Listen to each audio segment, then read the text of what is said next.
না এটা? সুবহানাল্লাহ, আমি করি কেমন? টাকা আমি খাইছি তো, টাকা খাইছি আমি, সুবহানাল্লাহর দায়িত্ব আমি। তুমি শুধু রানের ভিতরে না আতান বরি কিল আইসব কিনলে তুই আরে এটা কো। তোরা শহরের মানুষ, পয়সা করে তোদের কাছে বেশি দাম, সময়ের বেশি দাম। কারণ এইভাবে বসে ওয়াজ শোনা শহরের মানুষ এটা পছন্দ করে না। এক একটা আছে না কত অহংকার, যেন এদের কোথা হাঁটি শরীর বার হয়। আছি না আমি, এগুলো কি গরিবেরা শুনবে, আমার দরকার নেই তো, ঠিক না? পয়সা ছাড়া ঘর থেকে বাইরে না, আল্লাহ আল্লাহ রসুলের কাছে পাওয়া যায় না।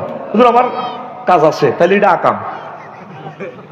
পোলানে যখন জিজ্ঞেস করি ক্লাস কি আইলি নাকি কালকে, হুজুর কাজ আছিল, তাহলে পড়ালেখাটা আকাম, লিখি দে এটা আকাম।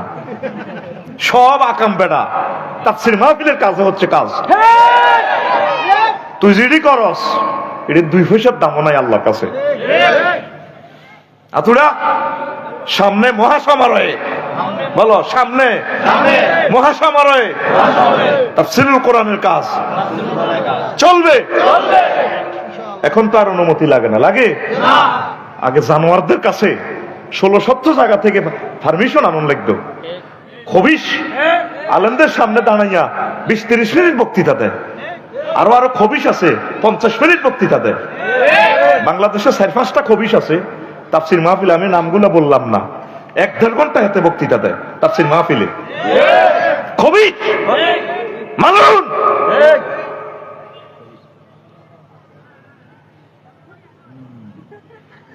তাহলে আল্লাহ যেহেতু এখন সুযোগ দিছে, তাহলে এখন কেন কাজ করো না? আমি একদিন কোরআনের ফোন করলাম, মনু কেমন আছস? আফসারি সব আই লাভ ইউ, আসি ভালো। What's you need? Any need? বললাম ইয়েস, আই নিড টু এলাস সায়েন্স অ্যান্ড ডিসঅ্যাপয়েন্টিং সায়েন্স। ও থ্যাংক ইউ আফসারি, thank you, I will give you so much এলাস সায়েন্স। কে কয়? কোরআনে। কে কয়? তো কথা কইস, তোরে ফাঁসের গা দিয়ে গালতিবা মতো। তো সিটি কর্পোরেশন মরপোরেশন আর কাছে কাটে না, তুই অন ক্লাসও বইছ, তুই অন আর ছাত্র হয় তোর টিচার, তারের মতো সুযোগ বয়, সময় আছে আর 35 মিনিট। তো কথা কইবি, কথা কইবি, গাল হুলে বহরিস। আমি এমন এক শেয়ানা মাল জাগাত ধৈত করে মারি খাবাই, চাইবিনি ফিটি কেন করে। রেডি? ঠিক আছে তো? দে ঠিক, আমি যেমন করি ঠিক, ফাঁসে না মারবি। এবার বুঝলি তুই কোন তরিকা মারি খাবাই? বুড়িয়া বুড়ি এনে কিচ্ছু না, সব উই আর ক্লাসমেট। ঠিক আছে? This is the education university, education centre, আর education is the given and taken. তা আমি কোরআনের কইলাম, এর মনু তুই আমার একটু এলাস সায়েন্স, আফসোস বিজ্ঞান নিয়ে একটু দেশে তোর কাছে কিছু আছে কিনা, ডিসঅ্যাপয়েন্টিং সায়েন্স, হাই আফসোস নিয়ে কিছু আছে কিনা। কোরআনে আফসারি সব আমার কাছে এই সংক্রান্ত 9টা আয়াতে কারিমা আছে।